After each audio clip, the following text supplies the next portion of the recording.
Good evening and welcome to Sunset News. I am Aina Koyo, and in our stories tonight we bring you community news, economic news, weather and sport.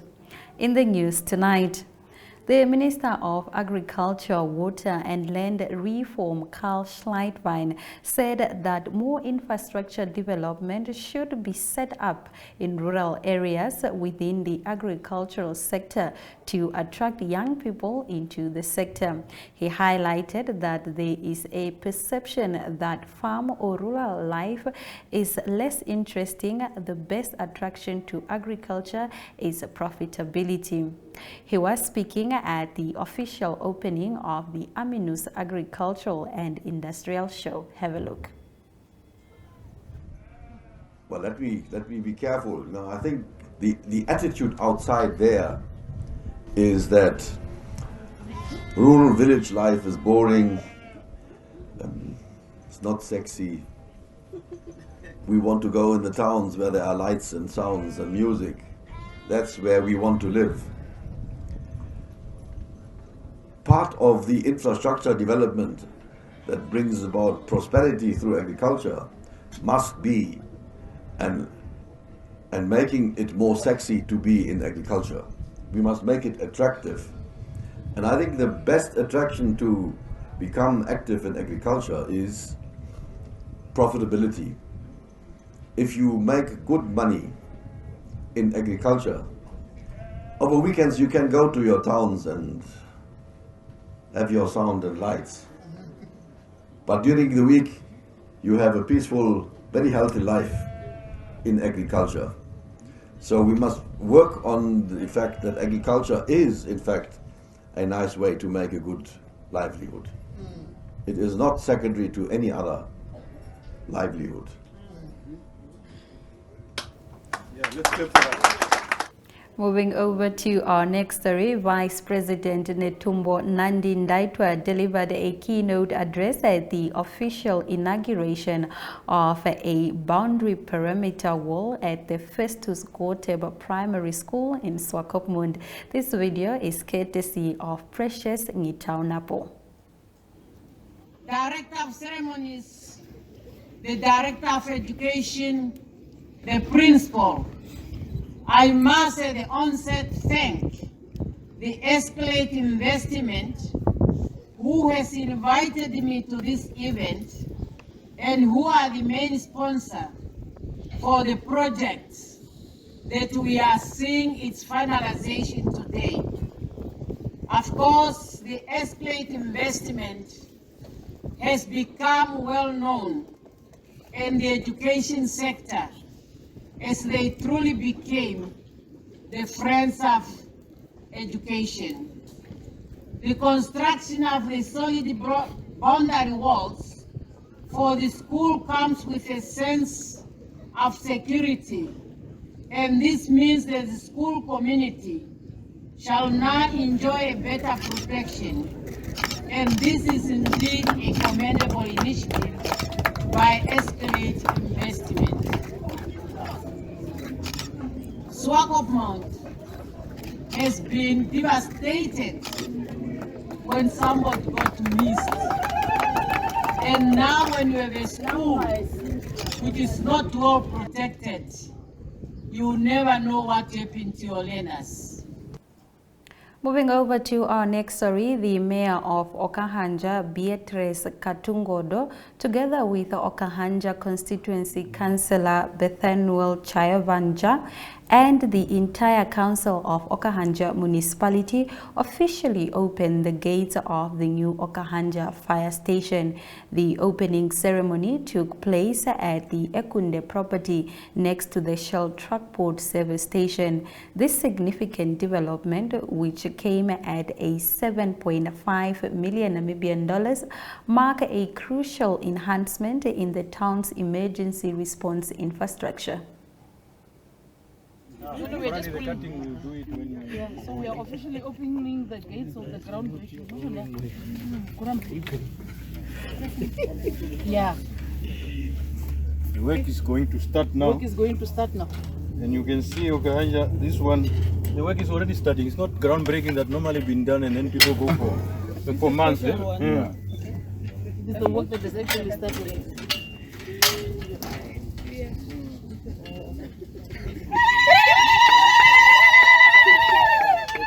You can see it's big. It's going to save. Basically, we brought it here because it's near to the community. Not in town, we bring it closer to the community.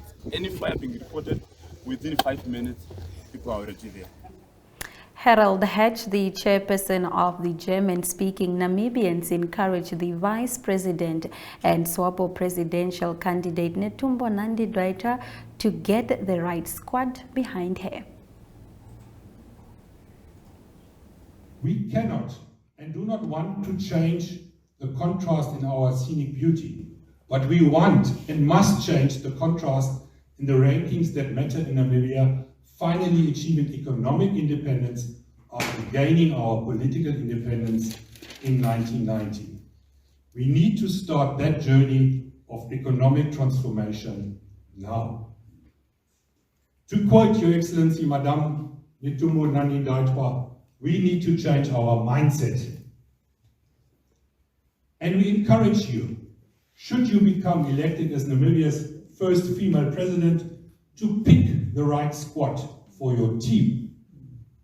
You will be the coach of that team, and arguably very well positioned since you are the last survivor of Namibia's first cabinet in 1990. The institutional memory that you possess and your zero-tolerance stance on corruption could be instrumental and vital in leading the journey of economic transformation. And it is quite normal that a coach of a team is older than the players.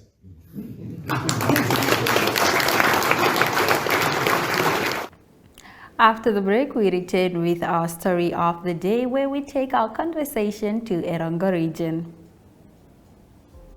Neopaints has established a 67-year Namibian legacy, creating personalized paint solutions that blend quality and innovation for the Namibian people. We pride ourselves in being a 100% Namibian-owned company, investing in our country and our people by employing and empowering true Namibians. With every brushstroke, Neopaints commits to our quality guarantee and always delivering a coat of excellence. At Neopaints, we always stay true to our country. We are as Namibian as you.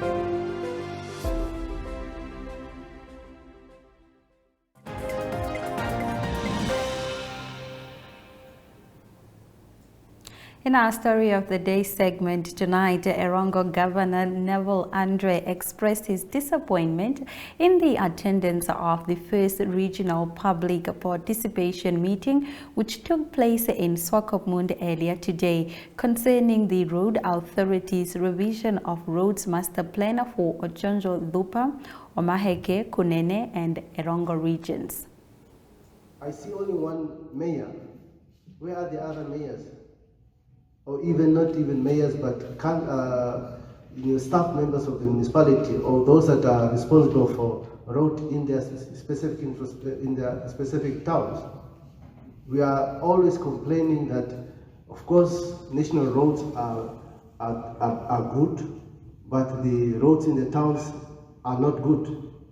And this is a platform where we must say that what we want to see in our towns.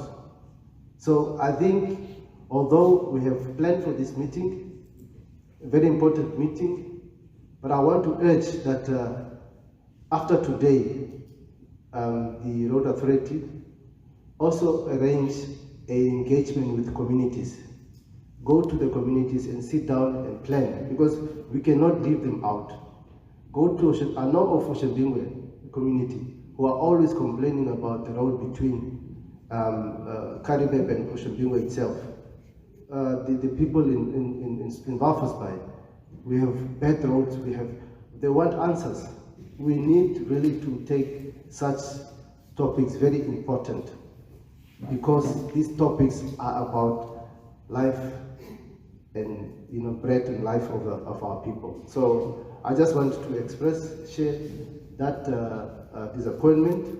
Let us do better. let us do better in inviting and ensuring that the people come to meetings. After the break, we return with our community talk. Please do stay around.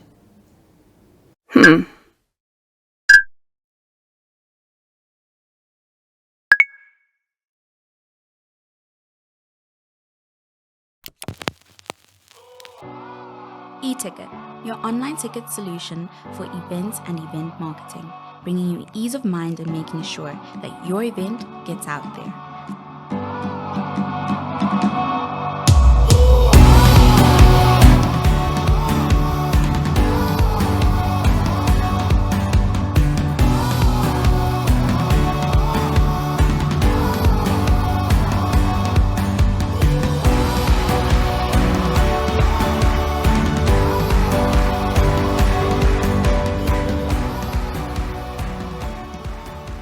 For more information, contact events@nhim.com.na.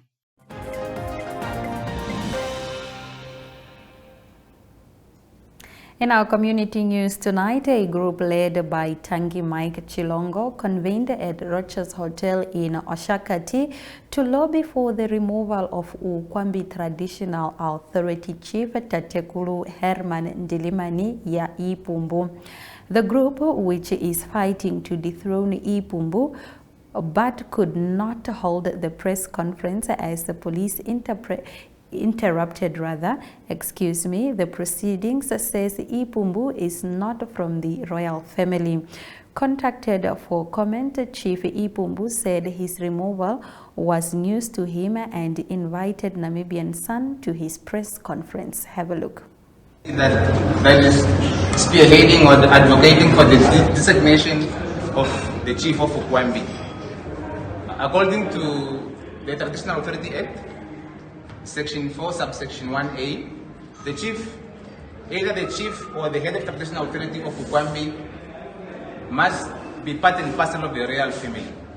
So the current so-called chief, who is recognized by the government of Ukwambi, Helmani Ndilimani Pumbu, is not from the royal family.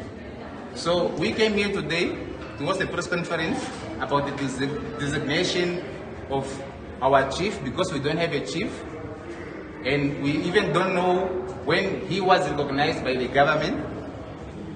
So the police came to head our press conference due to the court order that was given to the royal family, with the two respondents, Mr. Vele Mamnama and Mr. Seblon Shivolo, that are not part and parcel of this press conference. So we are dispersing per their request. As a law-abiding citizen, we'll go back to the drawing board and come back. That's all I am able to state for now. Thank you. After the break, we head over to our economic news. Welcome to Namibia, where adventure meets tranquility. With Enjoy, you have access to a wide range of accommodations to suit every traveler's taste and budget. Experience the finest dining and hospitality Namibia has to offer. Booking your dream accommodation is just a few clicks away with Enjoy.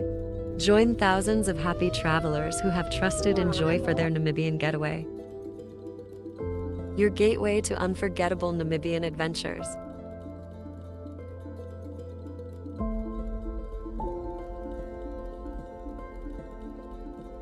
Visit us today at enjoy.my.na. Connection. It's in the human touch, the feeling of belonging. It inspires us and empowers us, creates clarity from complexity. It starts new conversations, unlocks the power of advice, and makes an impact on your life. At Alex Forbes, we pioneer insight to provide you with advice that connects your decisions of today to your impact tomorrow.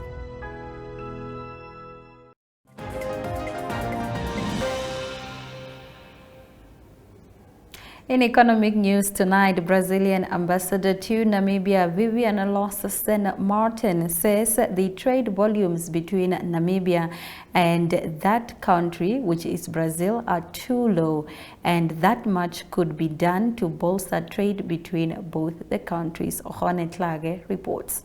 Very pleased to see so many businessmen and businesswomen from Brazil and Namibia gathered here today.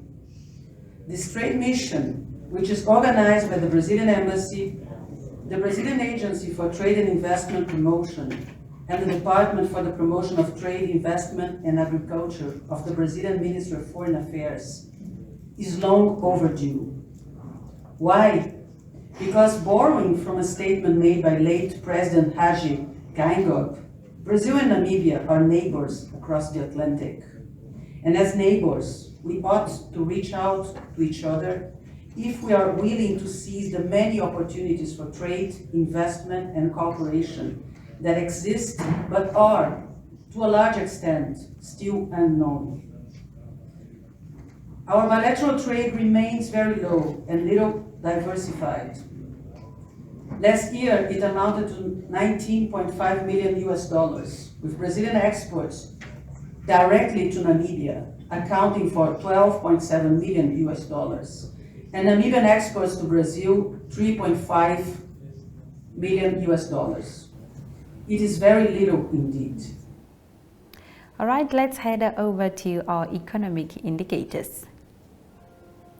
The Namibian dollar trades for 23 Namibian dollars and 3 cents to 1 British pound, 90 Namibian dollars 66 cents to 1 euro, 17 Namibian dollars 79 cents to 1 US dollars, and 2 Namibian dollars and 49 cents get you 1 Chinese yuan. Two commodities have dropped, that is gold with 0.18%, Brent crude oil with 0.45%, platinum with 0.47%, and copper with 0.33%. And after the break, we return with our international news. Stay around. Neopaints has established a 67-year Namibian legacy, creating personalized paint solutions that blend quality and innovation for the Namibian people. We pride ourselves in being a 100% Namibian-owned company, investing in our country and our people by employing and empowering true Namibians. With every brushstroke, Neopaints commits to our quality guarantee and always delivering a coat of excellence. At Neopaints, we always stay true to our country. We are as Namibian as you.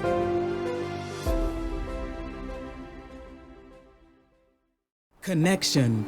It's in the human touch, the feeling of belonging. It inspires us and empowers us, creates clarity from complexity. It starts new conversations, unlocks the power of advice, and makes an impact on your life.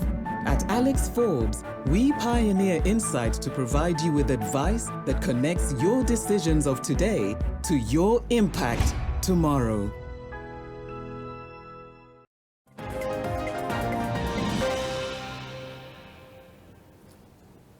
In our international news tonight, a man died and 6 people were missing after a luxury yacht was struck by an unexpectedly violent storm and sank off the Sicilian capital Palermo on Monday, the Italian Coast Guard said. Among those missing was British tech entrepreneur Mike Lynch.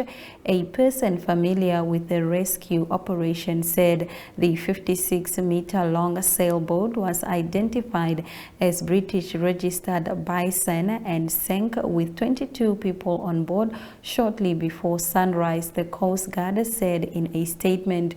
The missing people were of British, American, and Canadian nationality, the Coast Guard said. The 15 people rescued included a 1-year-old child. The wind was very strong. Bad weather was expected, but not of this magnitude, a Coast Guard official in Palermo told Reuters. Storms and heavy rainfall have swept down Italy in recent days, with floods and landslide causing major damage in the north of the country after weeks of scorching heat. 8 of those rescued were transferred to local hospitals. All were in stable condition, local media reported. The captain of the nearby boat told Reuters that when the storm hit, he turned the engine to keep control of the vessel to avoid a collision with the buyer sign. We managed to keep the ship in position, and after the storm was over, we noticed that the ship behind was gone, Kirsten Bonner told journalists. The missing people were of British, American, and Canadian nationality, the Coast Guard said. The 15 people rescued also included, among others, many children.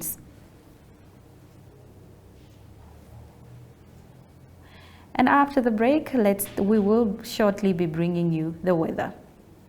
Welcome to Namibia, where adventure meets tranquility. With Enjoy, you have access to a wide range of accommodations to suit every traveler's taste and budget. Experience the finest dining and hospitality Namibia has to offer. Booking your dream accommodation is just a few clicks away with Enjoy.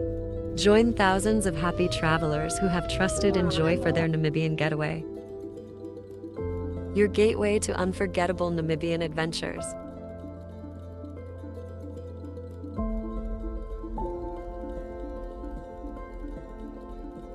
Visit us today at enjoy.my.na.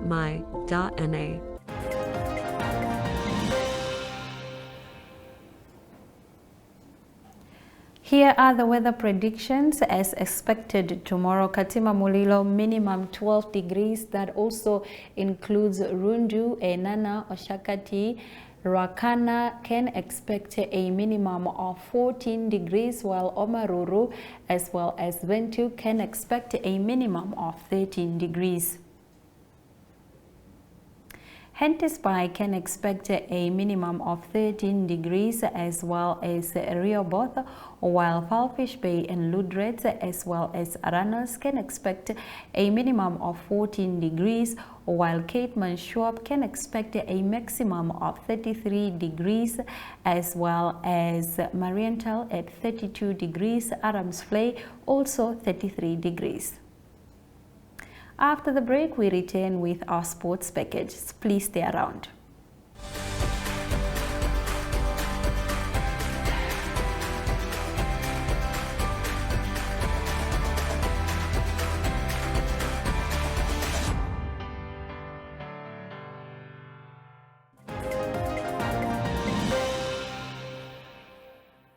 Good day, viewers. On today's Sunset News, brought to you by Sports Wrap, we take a look at FC Ongos, who did exceptionally well in Malawi. While Ongos Ladies FC closed their CAF Women's Champions League COSAFA qualifiers campaign on a high note, securing a 2-1 victory over Green Buffaloes of Zambia in the final group match in Malawi. Despite the win, Ongos Ladies will not progress to the semi-finals, but their efforts and the performance show that the team is resilient and ready to take on a new challenge. In other news, we also have updates of a new jersey for supporters. Take a look at what the Namibian Sports Commission has done. Well, this is in collaboration with the Ministry of Sports and Ministry of Information and Communication Technology. New national jerseys at the Government Informational Center was announced today. The jersey can be worn by fans of all sports codes. The shirt will come in blue, red, and white options. The jerseys are part of an initiative to brand Namibian through sport and national unity. That's all that we do have for you from the sports desk. From Brian Munango, it is goodbye.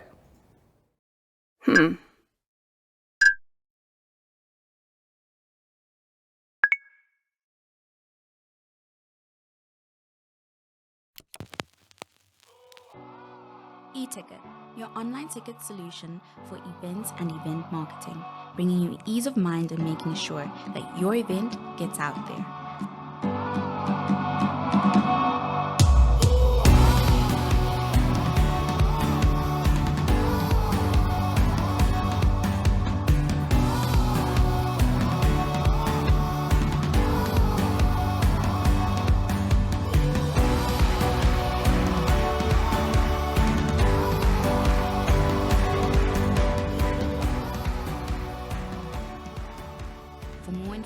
contact events@nhh.com.na.